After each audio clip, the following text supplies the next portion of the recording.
بسم اللہ الرحمن الرحیم ایاک نعبد و ایاک نستعین۔ جناب شہزاد ارباب صاحب، میرے کیبنٹ کے ممبرز، میری ٹیم،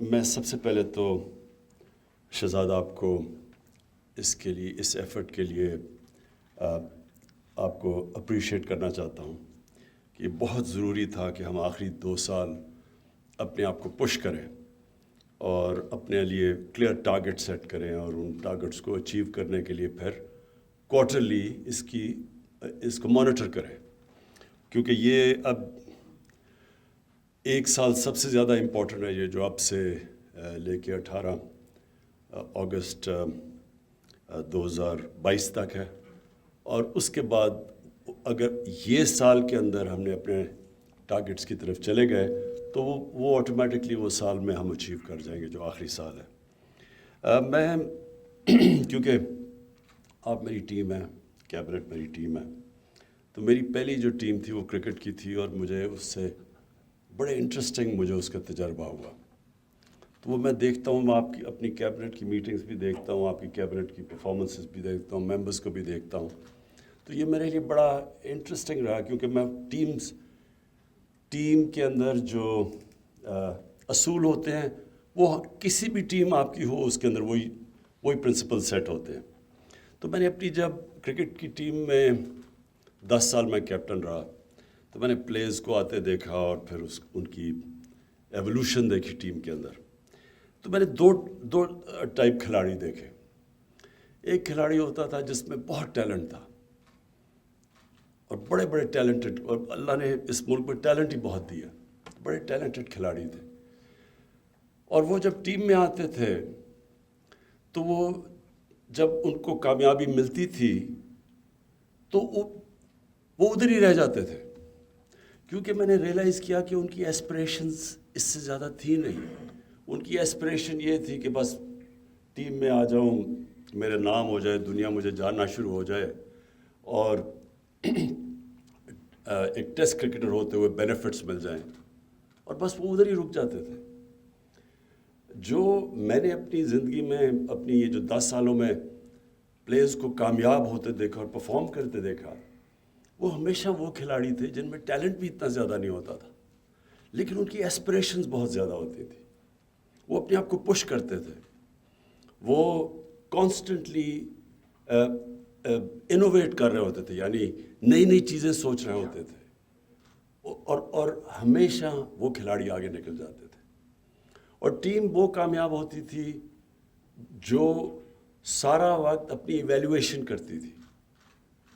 جو اچھی ٹیمیں ہوتی تھیں وہ جب وہ ہارتی تھی تو وہ اپنی انالیسس کرتی تھی، جو گریٹ ٹیمز ہوتی تھیں وہ جیت کے اپنی ایویلیویشن کرتی تھی، یعنی جو کانسٹنٹ انالیسس ہوتا ہے انسان کے یا ٹیم کے یا ملک کے یا ادارے کے، اس کی کامیابی کا راز ہی یہ ہوتا ہے کہ آپ اپنی جو انالیسس ہے، جو اپنا تجزیہ کریں، وہ باقیوں سے بہتر کریں۔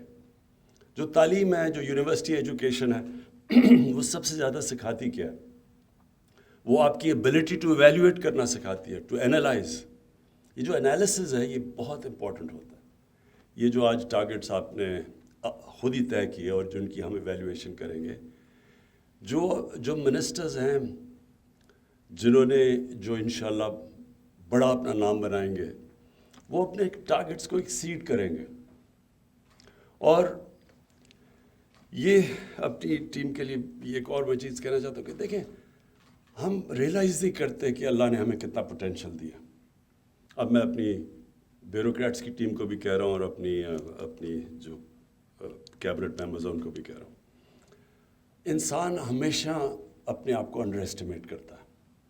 اللہ نے جب اشرف المخلوقات انسان کو دیا اور فرشتوں کو کہا کہ اس کے سامنے جھکو، یہ بڑی امپورٹنٹ چیز سمجھنے کی ہے کہ فرشتوں نے جب شیطان کو، اس کا تو یہی جرم تھا نا، اس نے کہا کہ میں تو آگ کا بنا ہوں، میں اس کے مٹی کے سامنے کیوں جھکوں؟ تو اللہ نے کہا تمہیں بھی نہیں پتا کہ میں نے اس کو کتنی صلاحیت دی ہے، کتنی نالج دی ہے۔ ہمیں خود ہی نہیں پتا ہوتا، ہم اپنے آپ کو انڈر ایسٹیمیٹ کرتے ہیں۔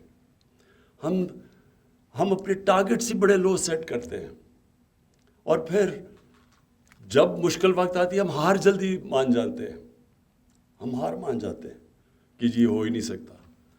تو جو میری زندگی کا تجربہ ہے، اور وہ کرکٹ سے شروع ہوا، کہ جب تک آپ ہار نہیں مانتے، ہار آپ کو ہرا نہیں سکتی۔ جب جو میرا کرکٹ کا تجربہ تھا وہ میں نے شوکت خانم ہاسپٹل میں، مجھے اس کا بہت فائدہ ہوا۔ یہاں ڈاکٹر فیصل سلطان ہیں جو شروع سے میرے ساتھ تھے، اور رزاق داؤد اور یہ شوکت ترین، یہ بورڈ پہ تھے شوکت خانم کے۔ یہ میرے خیال میں شوکت اور رزاق دونوں اس بورڈ میٹنگ میں تھے۔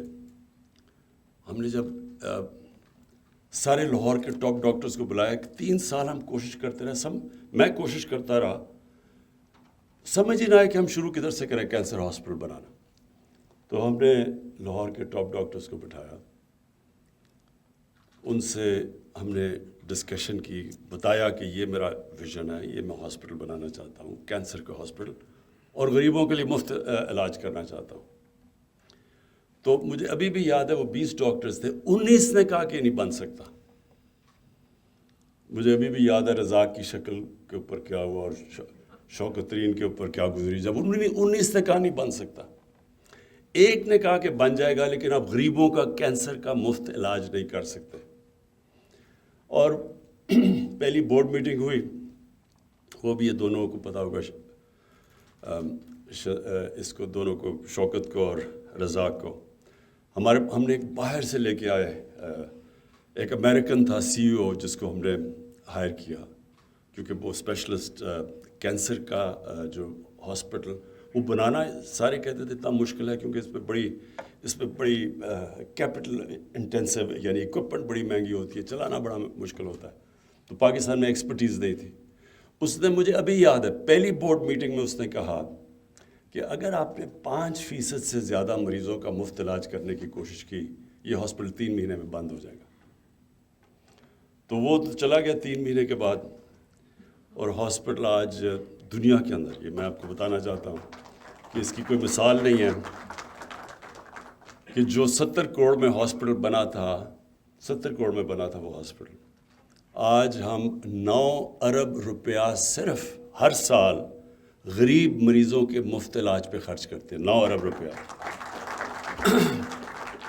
تو میرا پوائنٹ کہنے کا یہ ہے کہ ہم جب اپنی ویژن سیٹ کرتے ہیں، تو ایک چیز یاد رکھیں کہ اپنی ویژن سے کبھی نیچے نہیں ایکسیپٹ کرنا چاہیے۔ جو کمپرومائز ہوتا ہے نا، وہ اپنی ویژن کے لیے کرنا چاہیے، ویژن پہ کبھی کمپرومائز نہ کریں، اور پھر اس ویژن کو اپ گریڈ کریں، اس سے نیچے کبھی نہ آئیں۔ کبھی اپنا ٹارگٹ ایک دفعہ سیٹ کر دیا، اس سے نیچے نہ آئیں، فیصلہ کر لیں کہ میں نے یہی کرنا ہے۔ جو میں نے دیکھا ہے لوگوں کو، جب مشکل وقت آتا ہے، اصل میں انسان کا ٹیسٹ ہی مشکل وقت میں ہوتا ہے۔ میں نے اپنی ساری کیبنٹ کو مشکل وقت میں سب کو دیکھا ہوا ہے، میں نے آپ کی وہ لیول دیکھا ہوا ہے کہ کس پوائنٹ کے اوپر وہ گھبرا جاتا ہے، پھر وہ کس پوائنٹ پہ فلانا گھبرا جاتا ہے، تو وہ میں نے سب کو آپ کو چیک کیا ہوا ہے مشکل وقت میں۔ وہ ضروری ہوتا ہے کیپٹن کے لیے اپنی ٹیم کو چیک کرنا۔ لیکن یہ یاد رکھیں کہ دیکھیں، جب مشکل وقت میں آپ، قرآن کے اندر اللہ کیا کہتا ہے، سب سے بڑی انسان کی صفت کیا ہے؟ وہ جو مشکل وقت پہ صبر کرتا ہے، پیشنس ان ایڈورسٹی، یہ سب سے زیادہ، وہ یہ بھی بڑا امپورٹنٹ ہوتا ہے کہ اس میں پھر انسان کا جو کیلیبر ہے نا، وہ بڑھتا جاتا ہے۔ جتنا آپ مشکل وقت کو فیس کرتے ہیں، آپ میں کیپیسٹی مشکل وقت کی فیس کرنے کی بڑھ جاتی ہے اگلی دفعہ۔ تو اس طرح ایک انسان کو کوئی بھی پیدا نہیں ہوتا کوئی بڑا عظیم آدمی، لوگ بنتے ہیں یہ ایڈورسٹی دیکھ کے، مشکل وقت دیکھ کے، ڈاؤن سائیکلز میں سیکھ کے، اور سب سے زیادہ مشکل وقت آپ کو سکھاتا ہے۔ میں جب 3 سال پہلے یہ جب گورنمنٹ ملی، تو میں اب کمپیئر کرتا ہوں کہ 3 سال پہلے تو میں اب دیکھتا ہوں، تو جتنا میں نے سیکھا ان 3 سال میں، میرے خیال میں نے زندگی میں نے کبھی نہیں سیکھا اتنے شارٹ ٹائم میں اتنا زیادہ، کیونکہ سب سے زیادہ مشکل وقت یہ تھا۔ اور یہی میں اپنی کیبنٹ کو یہ کہنا چاہتا ہوں کہ یہ بڑا اچھا یہ اسٹیپ لیا ہم نے کہ اب ہمارے پاس کوارٹرلی ٹارگٹس ہوں گے، لیکن کوشش کریں کہ ان کو ایکسیڈ کریں۔ دیکھیں آپ کے لیے بہت بڑی اپرچونٹی ہوتی ہے ایز فیڈرل منسٹر، یہ بہت بڑی اپرچونٹی ہوتی ہے ایکسیل کرنے کی۔ جو قرآن میں اللہ کہتا ہے کہ انسان کو وہی ملتا ہے جس کے لیے وہ محنت کرتا ہے، جتنی وہ اسٹرگل کرتا ہے وہی ملتا ہے۔ تو آپ جتنی اسٹرگل کریں گے آپ اتنا اوپر چلے جائیں گے۔ تو جو اسٹرگل نہیں کرتا، یہ دنیا کی تاریخ میں آج تک کوئی انسان اوپر آیا ہی نہیں جس نے محنت نہیں کی۔ اگر آج یہودی دنیا کے اوپر سب سے تھوڑے سے یہودی دنیا کو کیا کہیں سب سے طاقتور کمیونٹی ہے، سب سے زیادہ پڑھے لکھے لوگ یہودی ہیں۔ ہر چیز میں، ہر یونیورسٹی امریکہ میں چلے جاؤ وہاں پر وہ بیٹھے ہوئے ہیں، تو محنت کرتے ہیں وہ۔ تو وہ اللہ کا تو جب سے اس نے دنیا بنائی ہے اس کا تو حکم بھی ہے کہ وہ کامیابی تو اسی کو ملنی ہے جو محنت کرتا ہے، چاہے وہ کافر ہو چاہے مسلمان ہو۔ تو ہمارے لیے بڑی زبردست اپرچونٹی اس لیے ہے کہ ہم سارے مافیاز کے سامنے کھڑے ہوئے ہیں، سارے جو اس ملک کا ویسٹڈ انٹرسٹ ہے جو چینج نہیں چاہتا وہ اپوز کر رہا ہے ہمیں۔ اب اس سے زیادہ چیز کیا ہو سکتی ہے کہ ای وی ایم مشینز کو اپوز کر رہے ہیں۔ اب سوچیں یعنی اس سے ہمیں کیا فائدہ ہے ای وی ایم مشین سے؟ کوئی آج تک ہر الیکشن متنازع ہوتی ہے، ہر الیکشن چھوڑے سینٹ کی الیکشن جدھر کوئی 1500 ووٹ ہوتی ہے وہ بھی متنازع ہو جاتی ہے، لیکن کسی نے آج تک یہ نہیں بتایا جو گورنمنٹ میں آتا ہے کہ اس کو اب ہم نے کیسے ٹھیک کرنا ہے۔ کیا ہم نے اسی طرح چلتے رہنا؟ کیوں باقی دنیا میں جرمنی وغیرہ الیکشن کیوں وہاں شور نہیں مچتا؟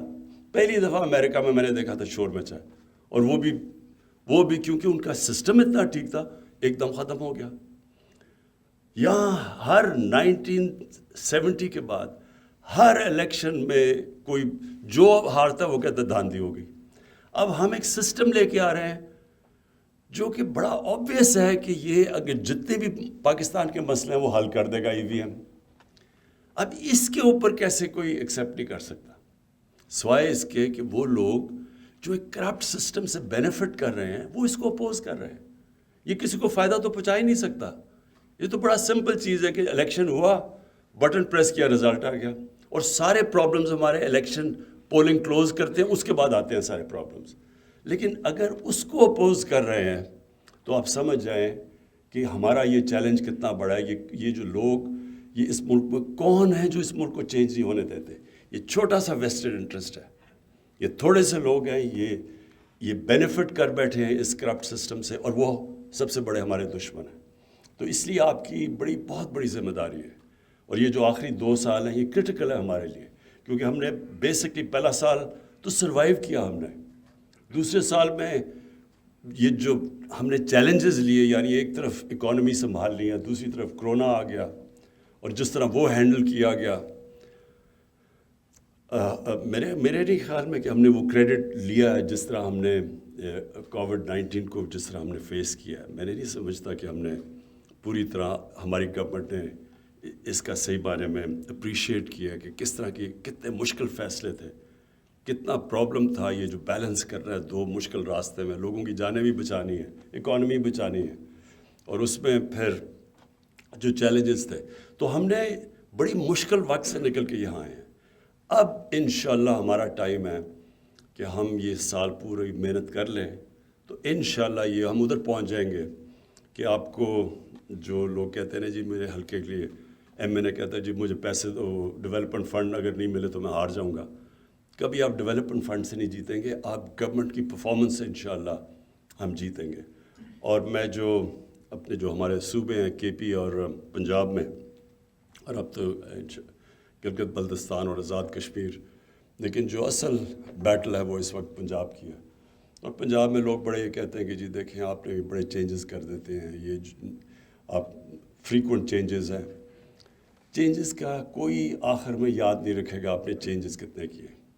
لوگ یہ یاد رکھیں کہ آخر میں 5 سال میں آپ نے رزلٹس پروڈیوس کیے یا آپ نے نہیں کیے، آپ نے گورننس سسٹم بہتر کی یا نہیں کی۔ تو وہ ہمارے لیے چیلنج ہے، اور انشاءاللہ اگر ہم نے یہ آخری 2 سال پورا زور لگا دیا، اپنے جو بھی ہم نے اپنے آپ کو ٹارگٹ سیٹ کیا ان کو ایکسیڈ کر دیا، تو انشاءاللہ یہ پارٹی اور مضبوط ہو کے، ہماری کولیشن گورنمنٹ اور مضبوط ہو کے انشاءاللہ آگے آئے گی۔ ارباب شہزاد ارباب آپ کو پھر سے میں خراج تحسین پیش کرتا ہوں.